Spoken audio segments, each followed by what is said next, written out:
Alhamdulillah, dengan izin dan rahmat daripada Allah, malam ni kita masuk kepada tadabbur surah Al-Kawthar. Kita nak masuk kepada penghujungnya. Saya minta siapa admin boleh sharekan slide Ustazah malam ni.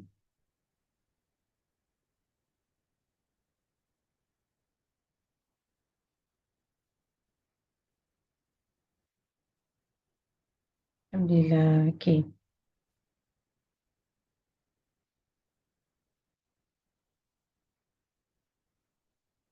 Baik, kita di penutup tadabbur surah Al-Kawthar.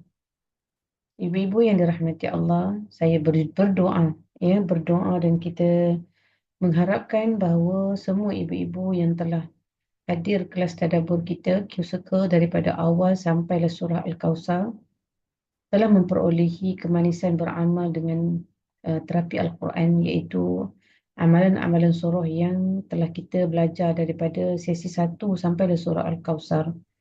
Baik, insya-Allah. Ibu-ibu, surah Al-Kawthar ini adalah satu surah yang memberikan aliran nikmat dan mengajarkan kepada kita untuk bagaimana berlakunya aliran nikmat daripada Allah, turunnya aliran nikmat daripada Allah, dan juga hakikat bersyukur kepada Allah atas segala nikmat. Jadi surah Al-Kawthar ini kita pergi dalam 2 minggu. Kita belajar surah ini dalam 2 minggu. Maka hari ini adalah surah yang terakhir, hari yang terakhir untuk kita menelusuri surah Al-Kawthar ini. Jadi insya-Allah surah Al-Kawthar ini menelusuri rahsia surah terpendek di dalam Al-Quran sebagai panduan yang agung bagaimana kita nak mensyukuri nikmat Allah. Sebab itu ibu-ibu, dalam perjalanan kita menjadi seorang isteri, seorang ibu, berdekad-dekad kita berjalan belajar untuk menjadi seorang ibu dan isteri. Dalam pelbagai keadaan kita berjalan itu, kita kadang ada masa kita merangkak, ada masa kita tersungkur, ada masa kita terduduk, ada masa kita teresak-esak menangis. Tapi syukurilah, semua itu adalah nikmat daripada Allah. Semua itu adalah nikmat daripada Allah. Kerana bagaimana kita nak melihat perjalanan Nabi kita SAW untuk menjadi hamba yang sangat bersyukur kepada Allah walau apa jua keadaan baginda. Dan surah Al-Kawthar mengajarkan kita. Okey kawan, slide ni dia terganggu dengan wording ni. Boleh tutup Wan?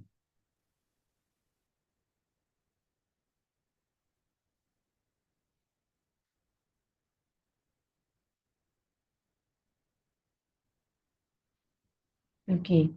Jadi bagaimana Nabi SAW surah ini, sebelum tu saya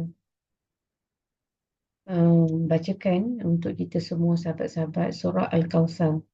Saya nak menjemput qari'ah kita lah malam ni. Qari'ah kita sila bacakan surah Al-Kawthar ni sekali lagi dalam kelas tadabbur kita. Siapa nak bacakan? Persilakan angkat tangan. Ada yang sudi nak bacakan surah Al-Kawthar untuk kita pada malam ni? Silakan. Kak Zaitan. Okey. Okey, boleh. Siapa tu? Kak Zai. Kak Zai, Masya Allah. Silakan Kak Zai. Minta maaf ni sebab ada ni Wan kena tutup ni. Jadi saya tak nampak. Okay, silakan Kak Zai. A'udzubillahi minasyaitonirrajim. Bismillahirrahmanirrahim. Inna a'tainakal kautsar fasalli lirabbika wanhar. Inna shani'aka huwal abtar. Sadaqallahul azim. Sadaqallahul azim. Alhamdulillah. Terima kasih Kak Zaitun kerana menghadiahkan kepada kita pada malam ini bacaan Kalamullah surah Al-Kawthar Ibu-ibu yang dirahmati Allah, surah ini surah yang terpendek di dalam Al-Quran. Walaupun dia ada 3 ayat, tetapi kalimahnya tu paling sikit. Inilah surah yang terpendek, inilah surah yang paling sedikit kalimahnya di dalam Al-Quran. Tetapi surah ini kaya, ya, kaya dengan uh, kemewahan di dalamnya. Jadi ibu-ibu, saya tak dapat tengok lagi slide ni, tak boleh ditutup oleh Wan lagi ke benda ni? Oh, saya yang kena tutup, bukan Wan, subhanallah. Saya buka sini. Okey, terima kasih Wan. Minta maaf. Oh, saya kena klik tu dulu. Okey, silakan Wan. Okey, surah Al-Kawthar pada malam ini, kita nak pergi kepada penutup. Di dalam tafsir kitab, beberapa tafsir muktabar, ya, para ulama telah mengumpulkan kepada kita, iaitu himpunan-himpunan daripada kisah penurunan wahyu, perjalanan kenabian Nabi SAW daripada kecil sampailah kepada surah Al-Kawthar ini. Allah nak tunjukkan bahawa Allah telah membentuk Nabi SAW daripada kecil, daripada yatimnya, sampailah dia menjadi seorang Nabi yang melalui perjalanan hidup yang sangat-sangat sukar. Maka Allah nak katakan kepada Nabi, wahai Muhammad, nikmat yang kamu dapat terlalu besar.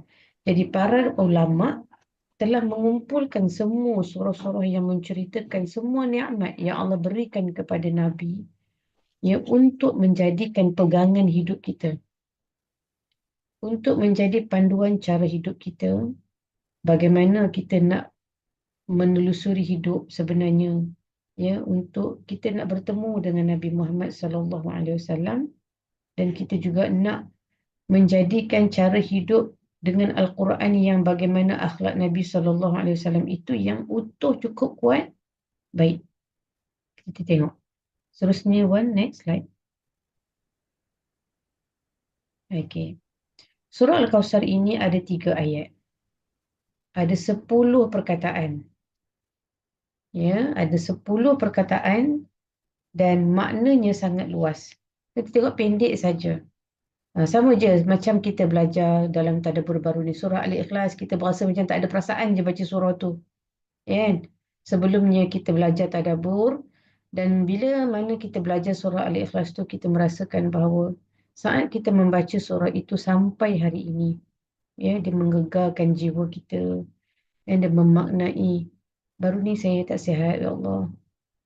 Ya, saya tak sihat, saya rasa macam gigi ni bengkak, sungguh-sungguh kena operate, jadi cabut kena operate, jadi mesti ya Allah balik temu gigi-gigi, operate selama 2 jam gigi saja.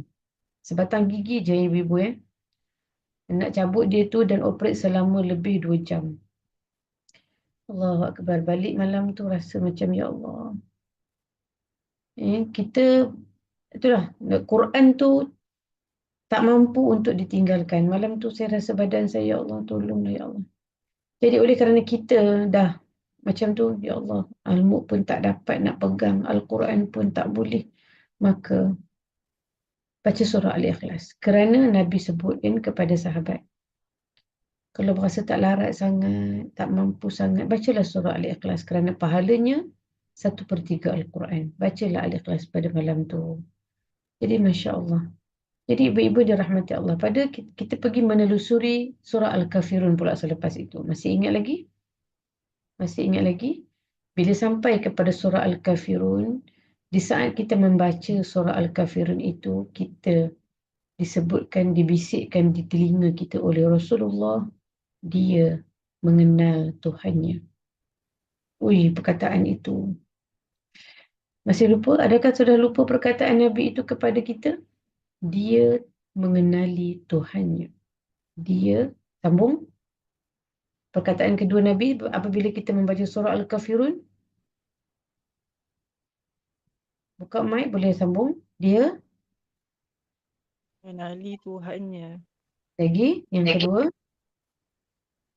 Dia mengenali Tuhannya dan dia, Dia dua ayat. beriman dengan Tuhan. Dia, Puan Dalila ulang sekali lagi. Dia kita tetap beriman dengannya. Dia beriman dengannya. Semua ayat kita tidak pakai Allah. dia Walaupun beriman sisi dengan orang Tuhan. lain kita ni Tuhannya. Mereka beriman dengan Tuhannya. Ya, itu perkataan ini pasak betul-betul dalam jiwa kita. Dalam hati kita. Di saat kita membaca surah Al-Kafirun, yang ni tak boleh tinggal. Kena dengar apa yang Rasulullah sebut dekat kita. Di saat kita membaca surah Al-Kafirun, dalam solat kita yang wajib, dalam solat sunat kita, dalam solat sunat fajar kita. Ya, baik. Jadi ibu-ibu, kita masuk kepada surah Al-Kawthar pula. Di saat ayat ini 3 ayat je. 10 perkataan. Ya, dan maha luasnya Allah nak ceritakan kepada kita nikmat yang kita belajar selama beberapa sesi bersama dengan Q Circle ni. Ya, terlalu besar nikmat yang Allah anugerahkan kepada kita. Jadi, inna a'tayna kal kautsar. Saya ulang balik tahu sebab kita ada pelajar baru. Ya, saya ulang sikit je. Baik. Inna a'tayna kal kautsar. Sesungguhnya orang yang mengejimu itulah orang yang terputus. Ya, daripada pemeliharaan Allah. Inna a'tayna kal kautsar itu bermaksud sesungguhnya kami telah memberikan kepadamu Al-Kautsar. Sungai Al-Kautsar. Masih ingat tak lagi bentuk sungai Al-Kautsar ibu-ibu? Apa rupa sungai Al-Kautsar tu dekat syurga nanti? Ya, tebingnya daripada emas. Pasirnya daripada sambung. Pasirnya daripada Permata salah. pasirnya daripada permata lagi.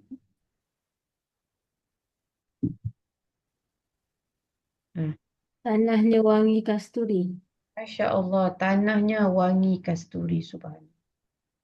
Airnya lebih manis daripada madu. Airnya lebih Manis daripada madu. manis daripada madu, subhanallah. Dan sungainya itu bukan ada satu dan dua kan?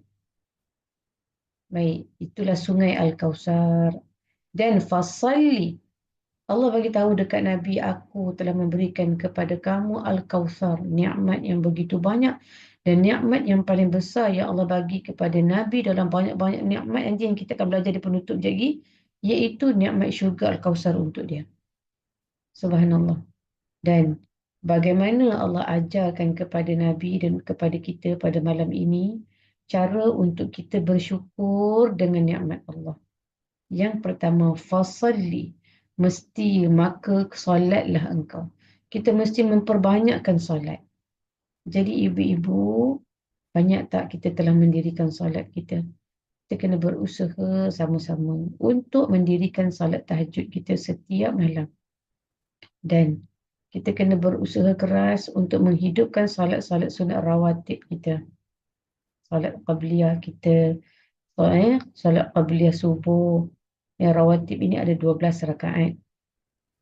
Kita kena usaha untuk menghidupkan solat sunat rawatib kita ni. Wanita-wanita yang dipilih oleh Allah untuk masuk ke dalam syurga apabila dia memperbanyakkan masa dia duduk dalam rumah. Masa dia dalam rumah buat apa? Dia banyakkan ibadah. Bukan main TikTok ya. Bukan buat konten. Memperbanyakkan masa di dalam rumah. Jadi kalau tak ada benda yang penting, jangan keluar. Boring lah. Jom kita pergi ngetih. Ini bukan sifat wanita yang solehah.